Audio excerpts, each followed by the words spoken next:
오늘 우리에게 주신 하나님의 말씀 함께 보겠습니다. 베드로전서 말씀입니다. 베드로전서 1장 17절부터 21절까지 말씀입니다. 베드로전서 1장 17절부터 21절까지의 말씀입니다.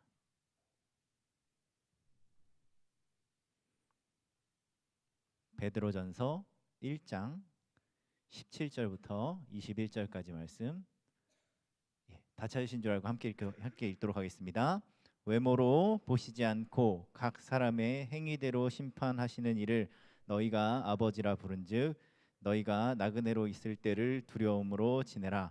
너희가 알거니와 너희 조상이 물려준 헛된 행실에서 대속함을 받은 것은 은이나 금같이 없어질 것으로 된 것이 아니요 오직 흠없고 점없는 어린 양 같은 그리스도의 보배로운 피로 된 것이니라. 그는 창세 전부터 미리 알림 바 되신 이나 이 말세에 너희를 위하여 나타내신 바 되었으니 너희는 그를 죽은 자 가운데서 살리시고 영광을 주신 하나님을 그리스도로 말미암아 믿는 자니 너희 믿음과 소망이 하나님께 있게 하셨느니라. 아멘.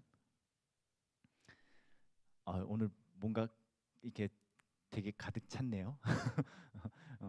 예배 가운데 나오신 여러분들 환영합니다. 옆에 보시고 잠깐 인사해 주시겠습니다. 잘 오셨습니다. 은혜 받으시기 바랍니다. 예. 오늘 말씀 제목은 나그네 인생이라는 제목입니다. 올드보이라는 영화가 있었는데요. 예전에 올드보이라는 영화가 있었는데 19세 관람가라서 못 보신 분들도 계실 거고요.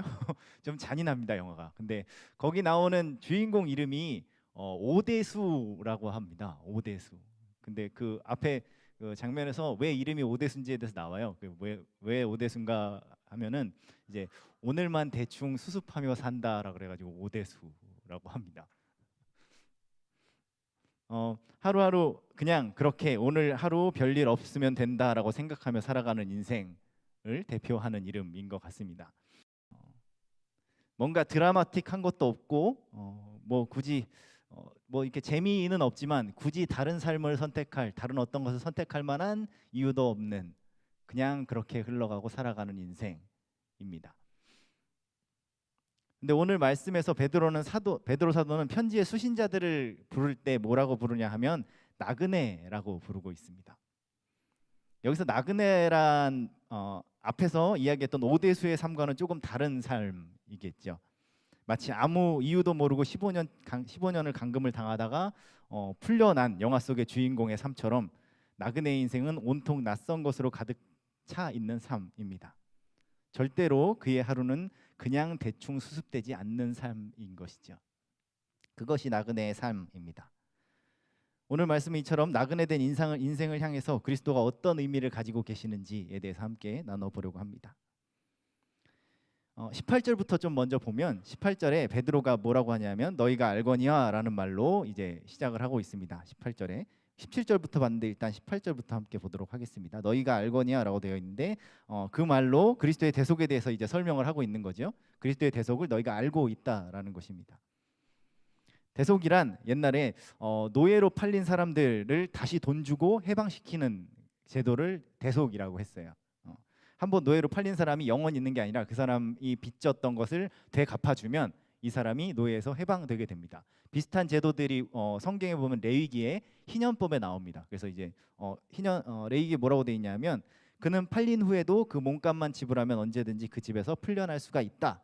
이런 경우에는 그의 형제 중에 한 사람이 그의 몸값을 지불하든가 아니면 그의 삼촌이나 사촌이나 그의 가까운 친척 중에 누구든지 그의 몸값을 지불할 수 있다. 그러나 만일 그가 돈을 벌어 자기 몸값을 지불할 능력이 있으면 스스로 몸값을 물어주고 자유의 몸이 될 수 있다라고 되어 있습니다. 그러니까 고대 사회에는 이런 노예 제도와 혹은 그 노예에서 해방되는 방법들이 좀 다양하게 있었습니다. 근데 그 중에 하나가 대속인 것이지요. 우리가 대속받았다라고 이야기를 할 때 그 말은 그 이전에 우리가 어디 이런 노예와 같은 무언가에 묶여 있는 삶을 살고 있었다라는 의미입니다. 그럼 우리를 묶고 있었던, 우리를 지배하고 있었던 어떤 것이 있다라는 의미이겠죠.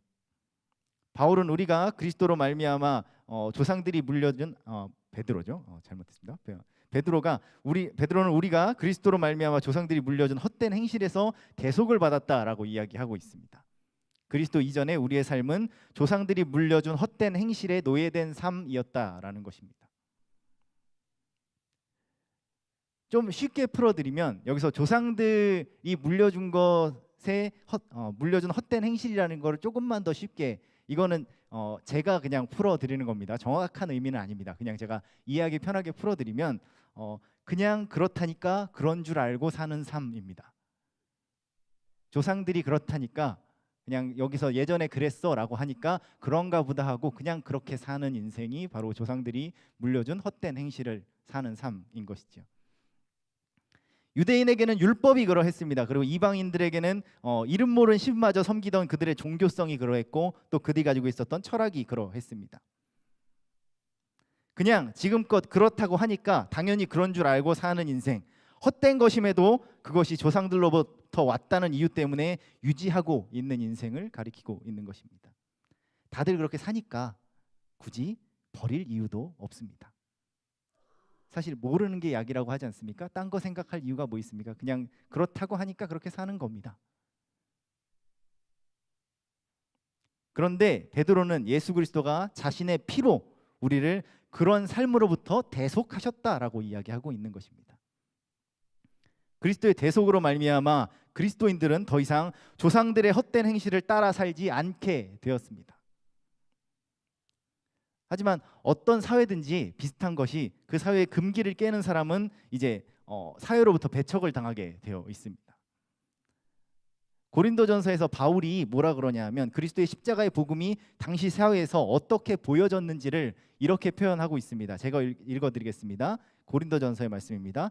유대인은 기적을 보기 원하고 그리스 사람들은 지혜를 찾으나 우리는 십자가에 못 박히신 그리스도를 전합니다. 이것이 유대인에게는 거치는 돌이며 이방인에게는 어리석은 것입니다. 우리가 대속받았다라고 얘기하는 그리스도의 복음이 이방인들에게 이렇게 보였다라는 것입니다. 유대인들에게 이렇게 보였다라는 것이죠. 그리스도의 보혈이 우리를 조상의 헛된 행실에서 대속하실 때 그 보혈은 이전에 우리가 살아오던 삶에 거치는 것이 됩니다. 그리고 그들이 보기에 어리석은 것이 되는 것이죠. 그러면서 그 보혈의 은혜 아래로 들어온 이들 역시 걸리적거리는 존재가 되고 어리석은 존재가 됩니다. 그렇게 오늘도 대충 수습하면서 살면 그냥 사라지는 인생이었던 우리들이 도무지 대충 수습되지 않는 인생을 살아야만 하는 상황 속으로 들어오게 됩니다. 주변의 모든 것이 익숙하고 완벽했던, 굳이 묻지 않아도 그냥 사라지니 살아가던 삶에서 나와서 주변의 모든 것이 낯설고 구하고 찾지 않으면 사라지지 않는 삶으로 들어온 것입니다. 마치 이스라엘이 애굽의 속박에서 벗어났을 때 그들을 기다리던 것이 가나안 땅이 아니라 광야였던 것처럼 보혈의 대속은 우리를 광야와 같은 삶으로 몰아가십니다. 그게 예수 그리스도의 보혈의 대속이 우리에게 전해주는 의미입니다. 광야의 길을 걷는 사람은 매 순간 내가 잘 살고 있는가, 내가 바른 방향으로 가고 있는가 묻지 않을 수 없습니다. 왜냐하면 광야에는 길을 안내해줄 어떤 이정표도 없기 때문에 그렇습니다. 기존에 있었던 삶에서는 이 방향으로 가면 된다라는 이정표가 있고 사람들이 자주 가는 길이라는 것이 있습니다. 그런데 광야는 그렇지가 않습니다. 이처럼 처음 그리스도인이 된 사람들은 복음을 받아들이고 이전의 삶과 작별했을 때 어디에서도 환영받지 못하는 사람이 되어 버렸습니다. 사람들은 낯선 삶의 방식을 선택하는 그리스도인들을 경계했고 그들에 대한 안 좋은 소문들을 만들어냈습니다. 그렇게 처음 그리스도인들은 유대인들로부터는 배교자, 이단자라는 취급을 받아서 배척당하고 저주받는 한편 이방인들에게는 사람의 피와 살을 먹는 식인종이라는 소문처럼 각종 루머에 시달려야만 했습니다. 그때부터 그들의 인생은 매일매일이 생존을 위한 전쟁이 됩니다. 그렇게 그들은 세상에서 나그네가 되었습니다. 이렇게 광야의 나그네처럼 살아가는 교회의 교인들을 향해서 베드로가 20절에서 우리를 자신의 피로 대속하신 그리스도, 그가 누구인지에 대해서 설명해주고 있습니다. 20절 한번 같이 읽으실까요? 20절입니다. 같이 읽겠습니다. 시작. 그는 창세 전부터 미리 알림 바 되시니나 이 말세에 너희를 위하여 나타내신 바 되었으니. 아멘. 우리를 대속하신 그리스도는 세상에 기초를 놓을 때 창세 전부터 알림 바 되신 분이라고 설명하고 있습니다. 여기서 미리 알림 바 되었다라는 말이 요즘 잘 쓰지 않는 말이죠. 뭐뭐 한 바 되었다라는 말이 요즘 잘 쓰지 않는 말이라서 이렇게 확 와닿지는 않으실 겁니다. 이게 헬라어 수동태를 좀 우리나라 말로 억지로 옮기다 보니까 만들어진 말인데요. 그러니까 우리나라 표현에서는 잘 쓰지 않는 말이고 헬라어에서 어떤 행동의 수동태를 표현할 때 쓰는 표현을 어떻게 우리나라 말로 옮긴 겁니다. 예. 여기서 미리 알았다라는 말과 나타났다라는 말이 같이 뭐뭐 한 바 되었다라는 표현으로 쓰이고 있습니다. 그러면서 앞에 나오는 그리스도를 설명하는 단어로 연결되게 됩니다. 미리 알았다라는 말이 성경에 자주 쓰이진 않습니다. 근데 베드로 전서에 이 말이 한 번 더 나옵니다. 1장 2절에 나오는데요. 1장 2절에 제가 한번 읽어드리겠습니다. 곧 하나님 아버지의 미리 아심을 따라 성령이 거룩하게 하심으로 순종함과 예수 그리스도의 핏부림을 얻기 위하여 택하심을 받은 자들에게 편지하노니 은혜와 평강이 너에게 더욱 많을지어다라고 베드로가 인사하고 있습니다. 베드로가 이 문장에서 말하는 요점은 우리가 미리 아심을 따라서 택함을 받았다라는 것입니다. 그리스도가 미리 알림 바 되었다는 것은 하나님이 우리를 미리 아셨다는 말과 같은 표현입니다. 이것은 우리의 택하심이 이전부터 계획되어진 것, 준비되어진 것이라는 의미를 가지고 있습니다. 그리스도가 미리 알림 바 되었다는 말 역시 이처럼 미리 계획되어졌다라는 의미를 가지고 있습니다. 그렇기 때문에 베드로는 그리스도를 점없고 흠없는 어린 양이라고 표현하는 것이죠. 이 어린 양은 성전에서 제사 드리기 위해서 준비되어지는 어린 양을 의미합니다. 하나님께 제사 드리는 어린 양은 흠도 없어야 되고 점도 없어야 됩니다. 그냥 길가에 가다가 어린 양 한 마리 잡아다가 드리는 게 아닙니다. 어려서부터 키울 때 흠 하나 생기지 않고 점 하나 없도록 골라내고 준비해서 하나님께 드리는 어린 양인 것이지요. 이게 그 전부터 준비되어졌다라는 것입니다. 베드로가 그리스도를 설명하는 말의 핵심 포인트는 그것이 시간의 문제와 관계가 있다라는 것입니다. 계획되어졌는데 언제부터 계획되어졌냐 하면 창세 전부터 계획되어졌습니다. 그리고 그것이 나타났는데 언제 나타났는가 하면 말세 때에 나타난 것입니다. 그리스도의 구원 사역이 창세 전부터 이 시간의 끝자락에 있는 오늘에 이르기까지 굉장히 거대한 계획 속에서 이루어졌다라는 것을 말하고 싶은 것입니다. 베드로가 그리스도를 시간과 연결시켜서 설명하는 것이 어떤 의미가 있느냐 하면 바로 앞에서 베드로가 그리스도의 대속을 그렇게 설명하고 있기 때문에 그렇습니다. 베드로는 우리가 금과 은이 아니라 보혈로 대속을 받았다라고 말을 합니다. 금과 은을 피와 대비시키는 표현은 지금 우리에게 직접적으로 이해가 되지는 않는 표현입니다. 그럴 때 이것들을 베드로가 어떤 특징으로 설명하고 있는지 살펴보시면 조금 이해하기가 편하신데요. 베드로가 금과 은을 뭐라고 얘기하냐면 없어질 것이라고 이야기합니다. 나무나 풀도 아니고 보통 금과 은을 이야기할 때는 변하지 않는 것, 없어지지 않는 것이라는 의미를 가질 것 같은데 베드로는 그것이 없어질 것이라고 이야기하는 것입니다. 이게 금과 은처럼 잘 변하지 않는 것임에도 불구하고 결국에는 그것이 사라지는 것이라는 말입니다. 그렇지만 보혈은 그렇지 않습니다.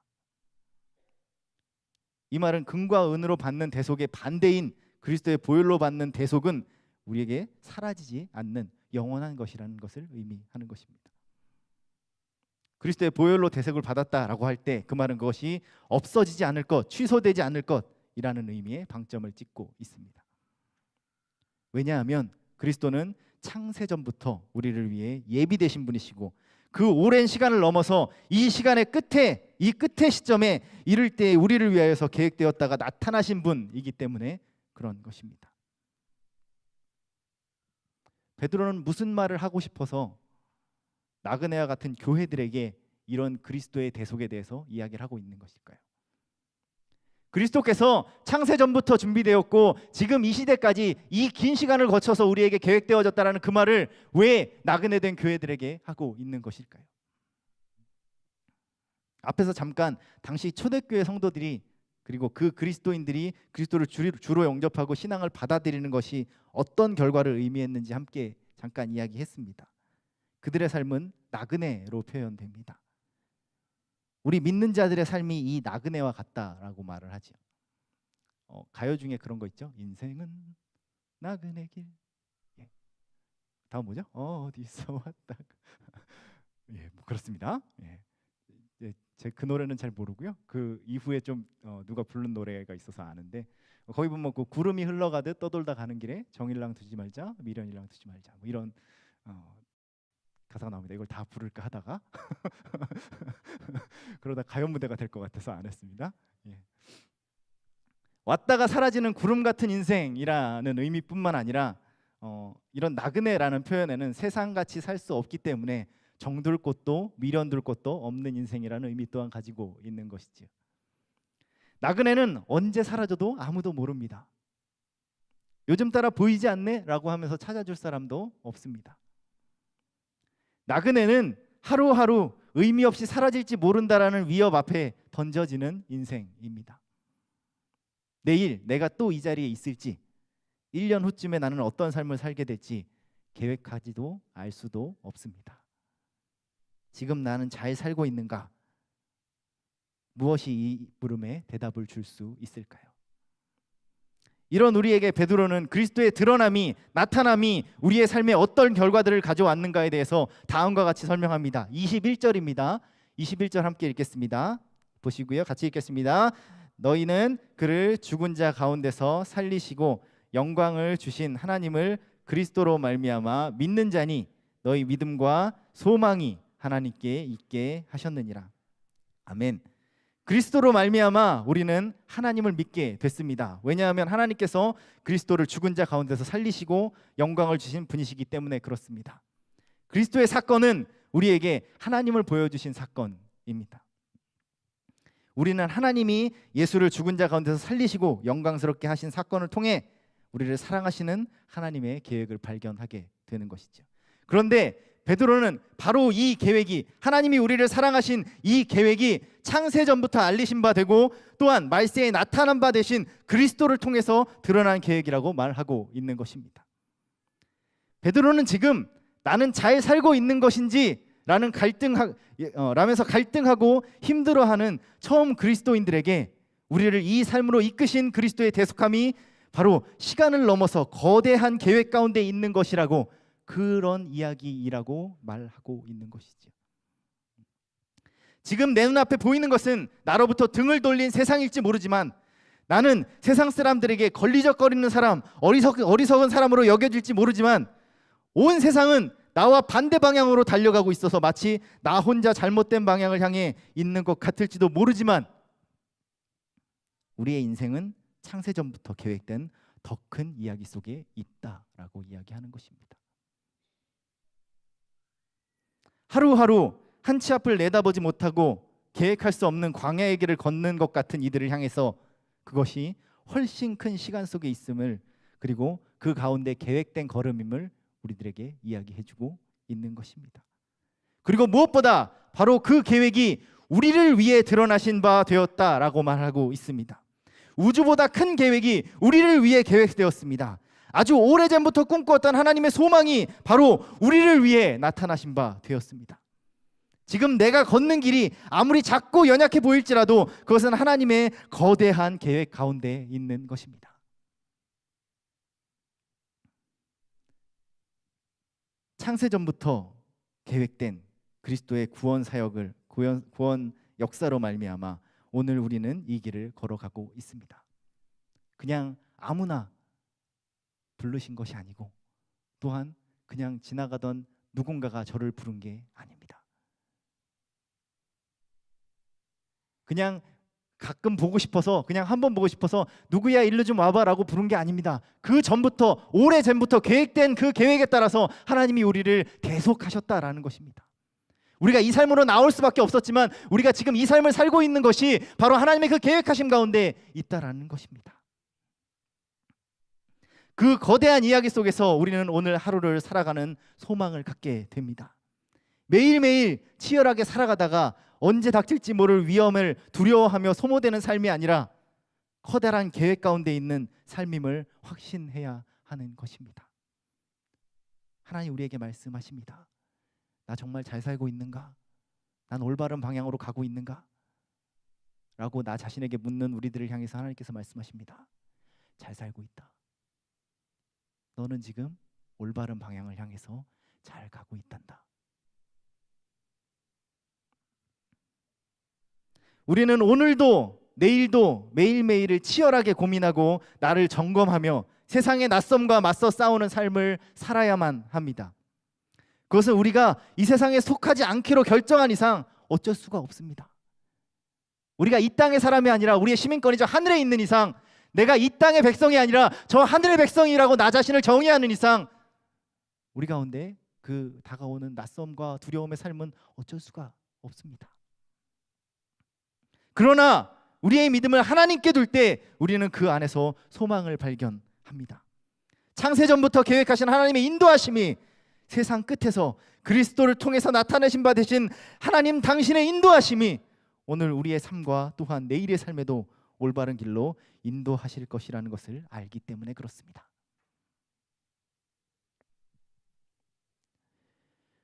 말씀을 마무리하려고 합니다. 17절에서 베드로는 너희가 각자의 일을 통해 편견 없이 판단하신 이를 아버지라고 부른다면 두려움 속에서 나그네의 삶을 살아가라 라고 말을 합니다. 하나님은 우리의 삶이 커다란 계획 가운데 있다고 우리를 위로하십니다. 하지만 여기엔 한 가지 전제가 있습니다. 바로 우리가 하나님을 두려워해야 하는 것입니다. 우리가 그분을 두려워하는 두려움은 나그네 같은 인생에서 앞일을 알지 못해 겪는 두려움이 아닙니다. 그것은 하나님께서 모든 육체를 올바르게 판단하실 것을 알기에 우리가 갖게 되는 두려움입니다. 우리의 삶의 끝에서 하나님이 우리를 공정하게 편견 없이 판단하실 것이라는 것을 알기 때문에 하나님을 향해 갖게 되는 두려움인 것이죠. 우리는 이것을 경외라고 부릅니다. 하나님을 두려워해야만 우리는 하나님의 계획하신 그 길을 끝까지 걸을 수 있습니다. 하나님을 두려워할 때 비로소 우리는 그분이 우리의 아버지이심을 발견하고 그 안에서 소망을 찾을 수 있는 것입니다. 오늘만 대충 수습하며 사는 것이 아니라 오늘 하루 나에게 주어진 삶이 얼마나 거대한 계획 속에, 큰 계획 속에 오래전부터 꿈꾸고 기대하신 그 계획 속에 있는지 깨닫고 매 순간을 경외함으로 소망 안에서 살아갈 수 있는 임마누엘 성도님들 되시기를 주님의 이름으로 소원합니다. 기도하겠습니다. 하나님 감사합니다. 오늘 하루 나에게 주어진 그 삶이 얼마나 값진 것이고 얼마나 많은 기대와 소망 가운데 있는 것인지를 다시 한번 기억합니다. 하나님, 지금 내 눈앞에 보이는 것은 세상이 나를 향하여서 등을 돌리고 나를 향해서 비난하고 나를 낯설고 걸리적거리는 사람이라고 어리석은 사람이라고 비판하는 모습일지 모르지만 하나님, 우리를 이 자리로 부르신 그 하나님의 대속하심이 얼마나 큰 계획 가운데 있는지 우리 알고 믿음으로 고백합니다. 하나님, 우리와 함께 하시고 하나님, 우리의 삶의 한순간 한순간 매순간을 주님께서 우리에게 주시는 선물로 여기고 살아갈 수 있는 우리들 될 수 있도록 주님 역사해 주시옵소서. 하나님, 믿음으로 나아갑니다. 그 믿음 가운데 우리에게 소망을 허락하여 주시옵소서. 우리의 하루하루의 삶이 하나님이 꿈꾸시는 그 꿈 안에서 살아갈 수 있도록 주님 역사해 주시옵소서. 다스리시기 원합니다. 예수님의 이름으로 기도합니다. 아멘.